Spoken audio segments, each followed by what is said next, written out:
चलिए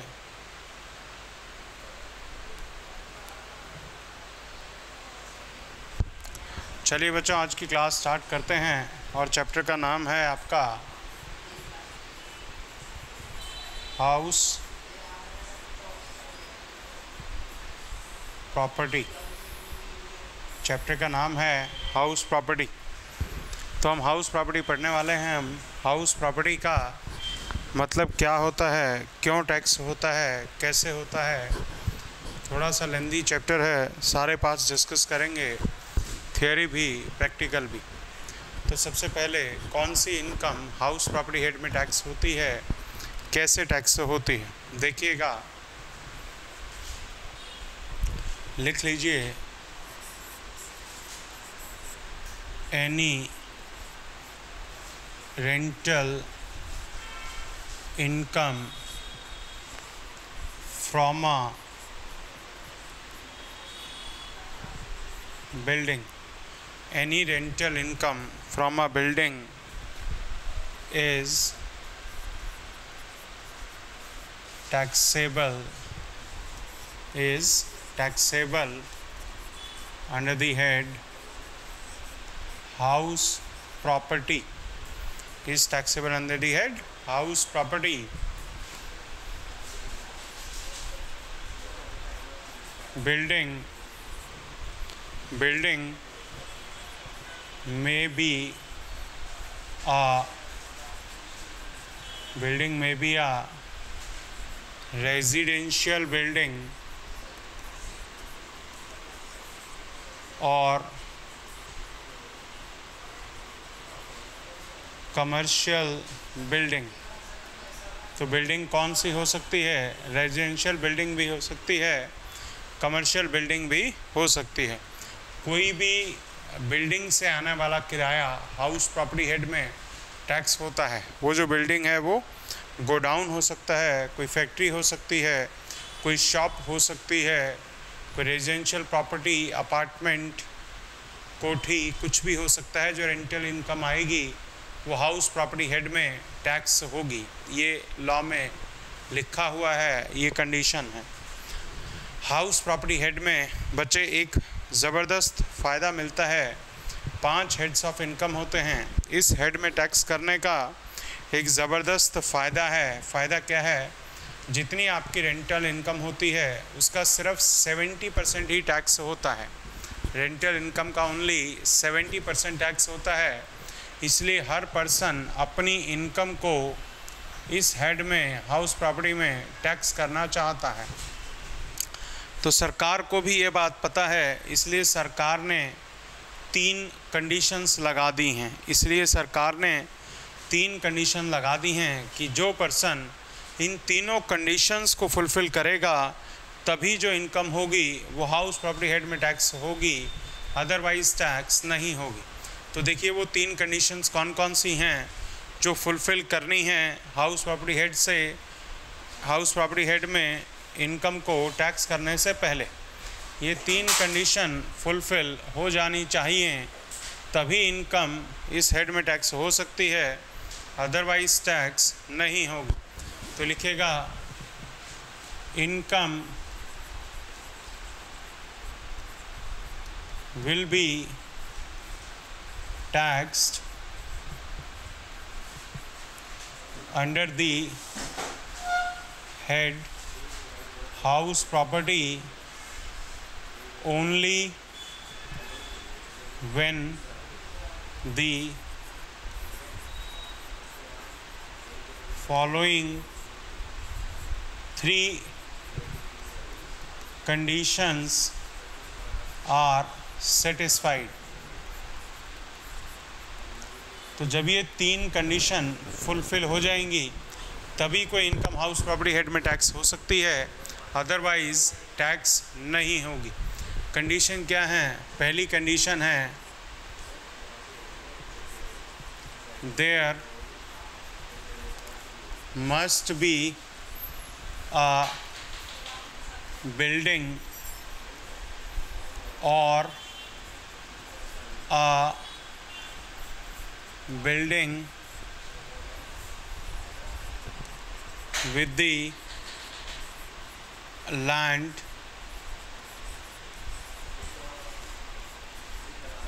appurtenant thereto।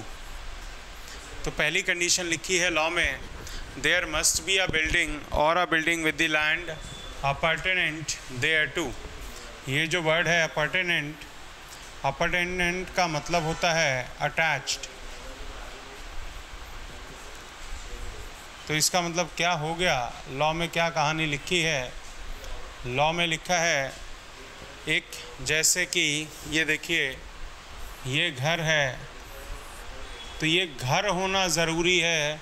किसी का खाली प्लॉट हो लैंड का, इसको किराए पर दिया हो, ये rental income house property head में टैक्स नहीं होती। ये rental income house property head में टैक्स नहीं होती है। तो कंडीशन है there has to have a building, तो दीवारें होनी चाहिए तभी टैक्स होगी हाउस प्रॉपर्टी हेड में, अदरवाइज टैक्स नहीं होगी। इसके साथ अटैच किया गया है there must be a building और a building with the land attached thereto, और a building with the land attached thereto. ये अटैच्ड देयर टू वाला कॉन्सेप्ट देखिए, ये प्रॉपर्टी है किसी की, दोबारा देखिए ये प्लॉट है किसी का, और किसी पर्सन ने इतने एरिया में ये जो स्ट्राइप्ड पार्ट है इसमें कंस्ट्रक्शन कर दी है। ये जो अपनी ज़मीन का बाकी हिस्सा खाली छोड़ लिया है, जिसको ओपन यार्ड आप कह दें, हिंदी में बरामदा कह दें, वो है। यहाँ पर गेट है, यहाँ से ये पार्किंग के लिए ओपन यार्ड बरामदा खाली छोड़ा हुआ है। ये प्लॉट है 100 गज़ का, 100 में से 75% एरिया में ये बिल्डिंग बनी है, 25% एरिया ये खाली है। 25% एरिया क्या है, खाली है। और अगर इसको किराए पर दिया जाए 10,000 पर मंथ पर, इनकम टैक्स डिपार्टमेंट कहता है 7,500 तो हाउस प्रॉपर्टी हेड में टैक्स कर देंगे, क्योंकि बिल्डिंग है 2,500 हाउस प्रॉपर्टी हेड में टैक्स नहीं करेंगे, क्योंकि यहाँ पर बिल्डिंग नहीं बनी हुई है। तो उनको बताया गया कि भाई ये ओपन एरिया तो घर में रखना चाहिए, धूप आने के लिए, कपड़े सुखाने के लिए, गाड़ियाँ खड़ी करने के लिए ओपन यार्ड होना चाहिए। तो इनकम टैक्स डिपार्टमेंट नहीं माना, तो लॉ में ये बात लिख दी गई है there has to have a building और अ बिल्डिंग विद दी, और ये रहा building with the land attached thereto. तो या तो खाली बिल्डिंग हो या बिल्डिंग प्लस उससे जुड़ा हुआ कोई खाली लैंड हो। अब इस पूरी प्रॉपर्टी को किराए पर दिया जाए तो जो हाउसिंग, जो रेंटल इनकम होगी वो हाउस प्रॉपर्टी हेड में ही टैक्स होगी, राइट। तो ये पहली कंडीशन है, there must be a building और a building with the land attached thereto, right. So let us move to the second condition. Second condition कहती है, सेकेंड पार्ट, सेकेंड कंडीशन कहती है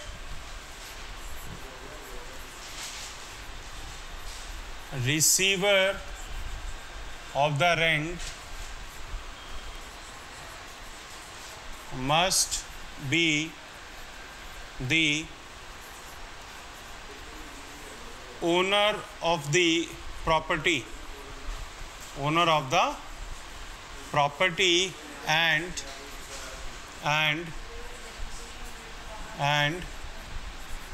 ownership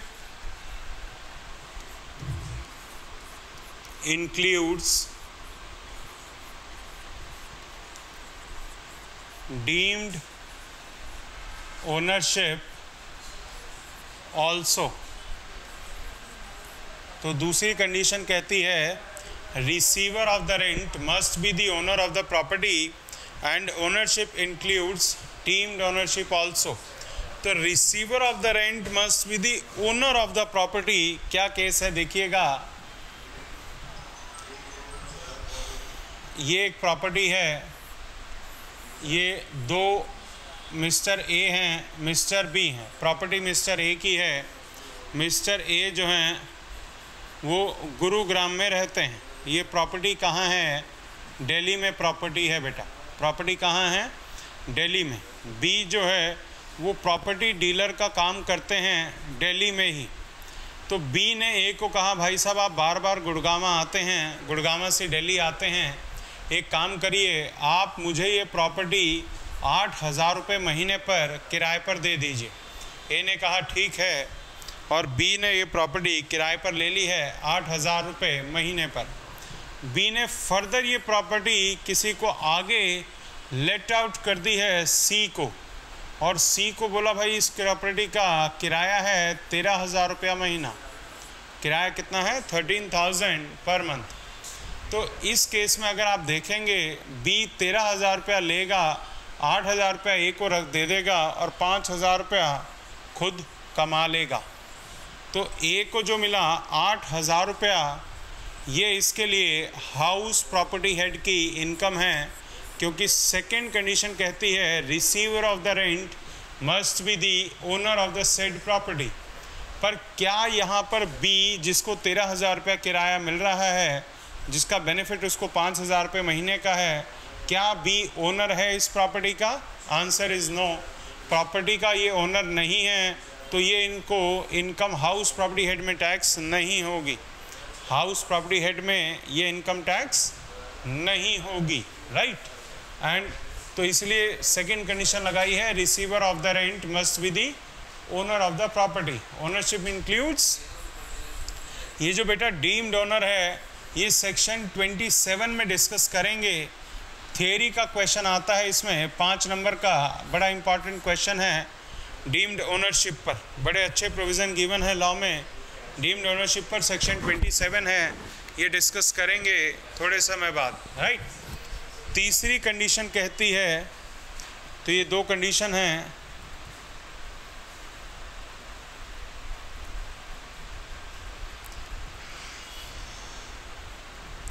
थर्ड कंडीशन कहती है house property should not be used by the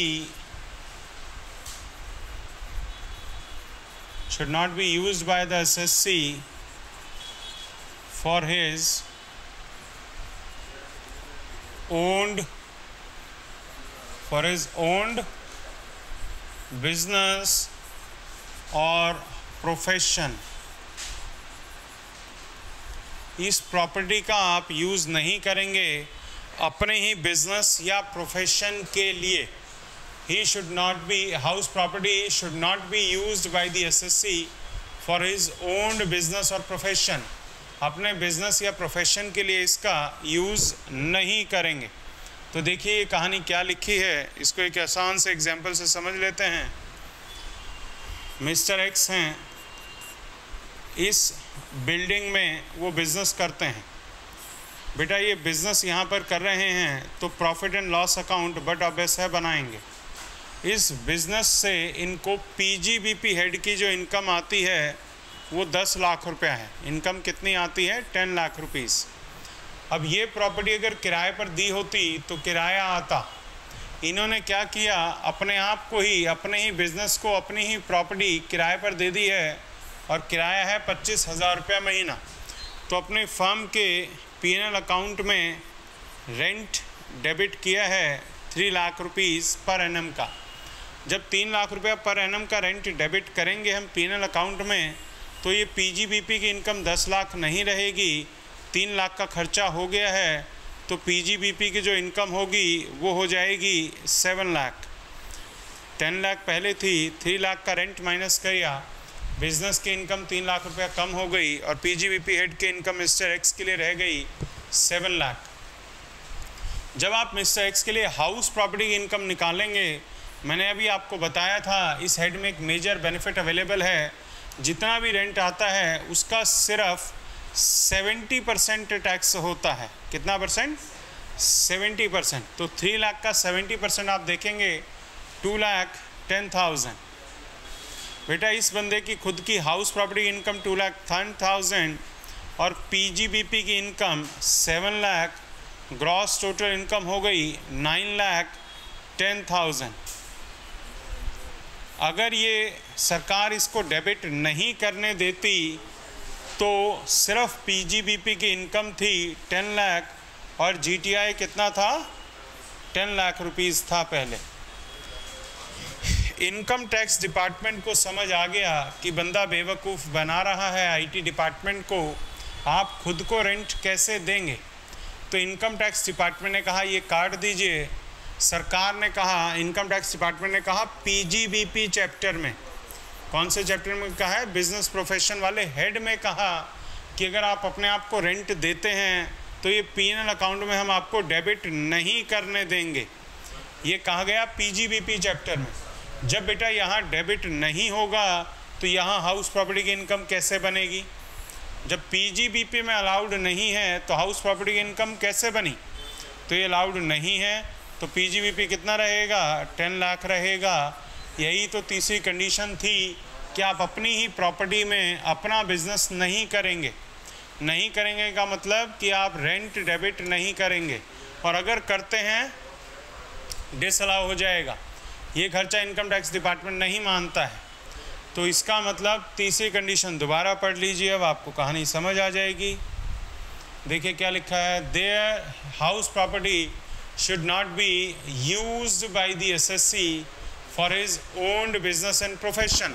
मतलब अपने business profession में ये आपको हाउस प्रॉपर्टी यूज़ नहीं करनी है, और अगर करते हैं तो पीएनएल अकाउंट में आप ये रेंट डेबिट नहीं कर सकते हैं। जब रेंट डेबिट नहीं होगा तो हाउस प्रॉपर्टी की इनकम कैसे बनेगी, राइट। तो ये 3 कंडीशंस हैं। जो पर्सन इन तीनों कंडीशंस को फुलफ़िल कर देगा वो पर्सन इनकम को हाउस प्रॉपर्टी हेड में टैक्स कर सकता है, राइट। चलिए, ये तो 3 कंडीशंस की बात हो गई है। पहली कंडीशन क्या थी, there has to have a building और a building with the land apartment there to.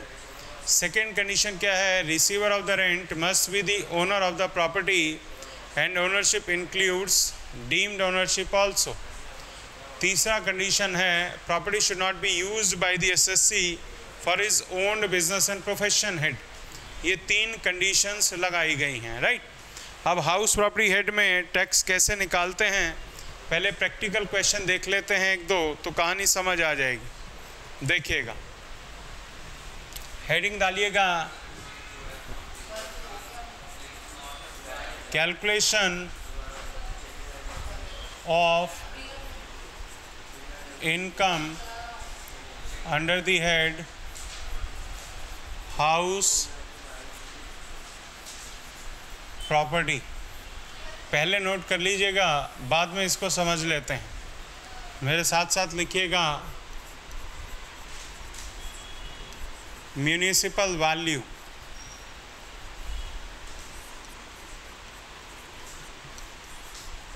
Fair rent,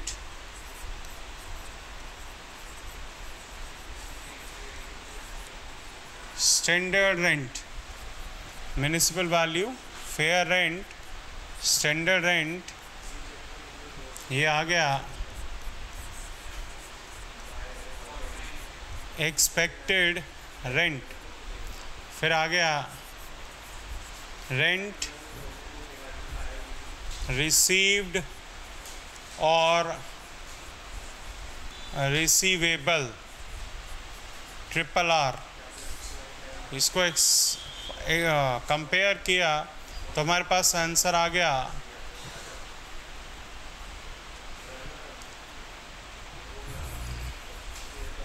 gross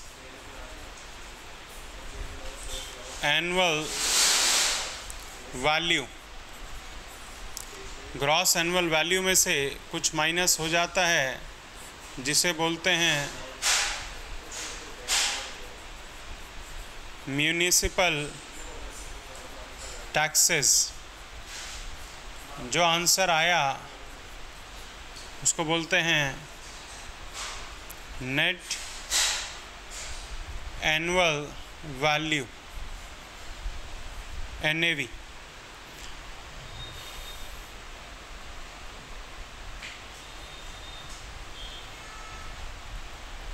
यहाँ से लेस करिएगा standard deduction under section 24 bracket A at the rate 30%, at the rate 30%। ये पहला case है। दूसरा minus करिएगा interest on loan under section 24 bracket B. Finally जो आपके पास आंसर आ गया, इसी को ही बच्चों कहते हैं income under the head house property. इसी को कहते हैं income under the head house property. 2 minute लगाइए, एक बार गो थ्रू कर लीजिए और इसको नोट भी करिए। Calculation of income under the head house property. Municipal value, fair rent, standard rent, expected rent. Expected rent is to be compared with rent received or receivable. Whichever is higher is known as gross annual value. If we deduct municipal value, municipal taxes from gross annual value, we'll get net annual value. There are 2 deductions which are allowed from NAV to calculate income under the head house property. These deductions are standard deduction under section 24 bracket A. You cannot change the section, you cannot change the alphabet. It is 24 bracket small a, so deduction is how much? It is 30% of NAV. Second deduction is interest on housing loan under section 24 bracket small b. After these 2 deductions, whatever answer will get, this answer is income under the head house property. Now let us understand how to do the calculations under this head.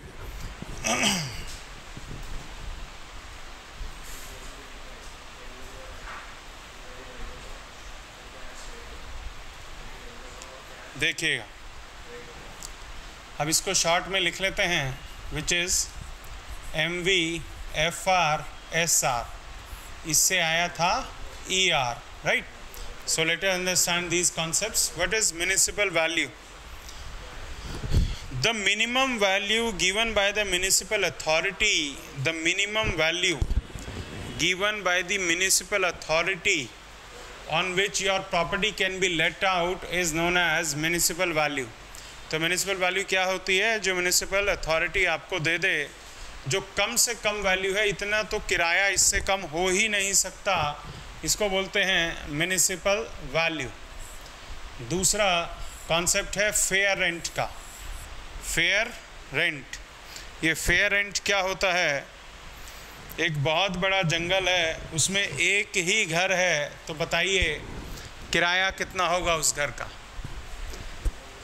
उस जंगल में एक ही घर, तो किराया कितना decide नहीं कर सकते हैं, डिसाइड नहीं कर सकते बच्चे। तो डिसाइड कैसे करेंगे हम? अगर मान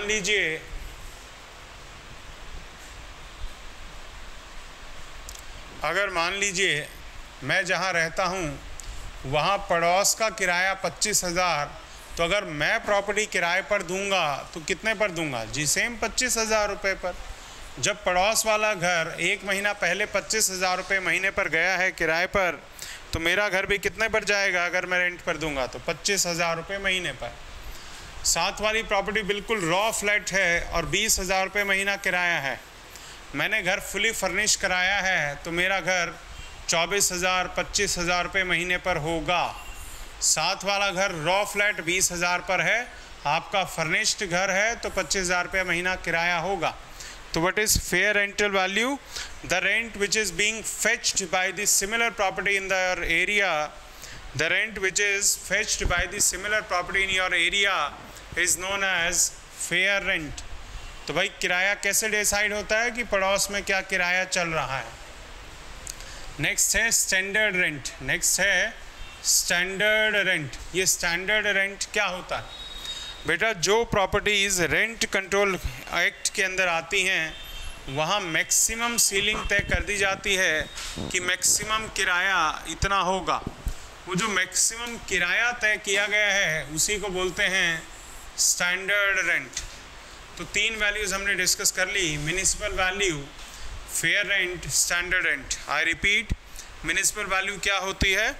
जो किराया सबसे कम है कि इतने पर तो प्रॉपर्टी किराए पर जानी ही चाहिए, जो म्युनिसिपल अथॉरिटी ने खुद बताई है, उसको बोलते हैं म्युनिसिपल वैल्यू। पड़ोस वाले घर का क्या किराया चल रहा है, इसको बोलते हैं fair rent. Rent control act के अकॉर्डिंग मैक्सिमम इस प्रॉपर्टी का किराया ये हो सकता है, उसको बोलते हैं स्टैंडर्ड रेंट। तो कैलकुलेशंस कैसे करनी है देखिएगा। 2 वैल्यूज़ ले लेते हैं, जैसे municipal value and fair rent. मान लेते हैं अथॉरिटी बता रही है, म्युनिसिपल अथॉरिटी, कि आपके एरिया के इस घर का किराया 20,000 रुपये महीना होगा और पड़ोसी का घर 25,000 रुपये महीने पर किराए पर चढ़ गया है। तो बेटा टैक्स 20 पर लगेगा या 25 पर लगेगा? 25 पर लगेगा। 20 तो मिनिमम वैल्यू है, उससे कम में किराए पर नहीं देना। पर पड़ोसी का घर 25 किराए पर है तो आपका घर भी 25 पर ही होगा और टैक्स 25,000 रुपये पर ही लगेगा, राइट। तो आपने म्युनिसिपल वैल्यू और फेयर रेंट में से कौन सा लिया? फेयर रेंट, क्योंकि ये ज़्यादा है। दूसरा प्रोविज़न देखिएगा, म्युनिसिपल वैल्यू है इस घर की 20,000, फेयर रेंट है 15,000। फेयर रेंट कितना है? 15,000। म्युनिसिपल अथॉरिटी ने बताया आपके एरिया का किराया 20,000 मिनिमम होना चाहिए, पड़ोसी का किराया 15,000 रुपये चल रहा है। तो सरकार ने कहा जी हमने तो बता दिया मिनिमम ये वैल्यू है, तो टैक्स किस पर लगेगा? म्युनिसिपल वैल्यू पर।